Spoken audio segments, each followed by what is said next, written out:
رسول اللہ صلی اللہ علیہ وآلہ وسلم نے فرمایا، کوئی شخص تم میں سے موت کی آرزو نہ کرے، اگر وہ نیک ہے تو ممکن ہے نیکی میں اور زیادہ ہو، اور اگر برا ہے تو ممکن ہے اس سے توبہ کر لے۔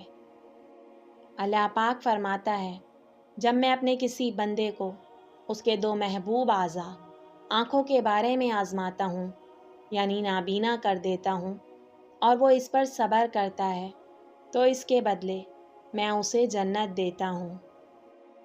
پیارے نبی صلی اللہ علیہ وآلہ وسلم نے فرمایا، ساری امت جنت میں جائے گی سوائے ان کے جنہوں نے انکار کیا۔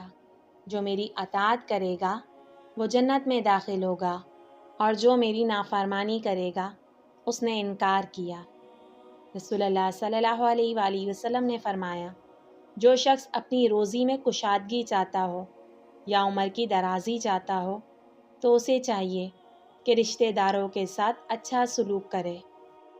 حضرت ابن عباس رضی اللہ تعالیٰ عنہ سے روایت ہے کہ رسول اللہ صلی اللہ علیہ وآلہ وسلم سب لوگوں سے زیادہ سخی تھے، اور رمضان میں دوسرے اوقات کے مقابلے میں جب جبریل علیہ السلام آپ صلی اللہ علیہ وآلہ وسلم سے ملتے بہت ہی زیادہ جود و کرم فرماتے۔ جبریل علیہ السلام رمضان کی ہر رات میں آپ صلی اللہ علیہ وآلہ وسلم سے ملاقات کرتے اور آپ صلی اللہ علیہ وآلہ وسلم کے ساتھ قرآن کا دورہ کرتے۔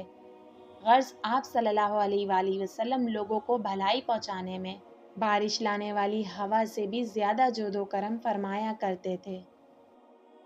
رسول اللہ صلی اللہ علیہ وآلہ وسلم نے فرمایا، حلال کھلا ہوا ہے اور حرام بھی کھلا ہوا ہے، اور ان دونوں کے درمیان بعض چیزیں شبہ کی ہیں جن کو بہت لوگ نہیں جانتے۔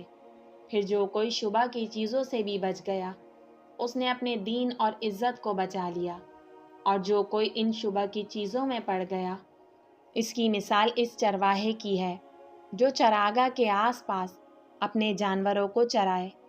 وہ قریب ہے کہ کبھی اس چراگاہ کے اندر گھس جائے۔ سن لو، ہر بادشاہ کی ایک چراگاہ ہوتی ہے۔ اللہ کی چراگاہ اس کی زمین پر حرام چیزیں ہیں، بس ان سے بچو۔ اور سن لو، بدن میں ایک گوشت کا ٹکڑا ہے، جب وہ درست ہوگا سارا بدن درست ہوگا، اور جہاں بگڑا سارا بدن بگڑ گیا۔ سن لو، وہ ٹکڑا آدمی کا دل ہے۔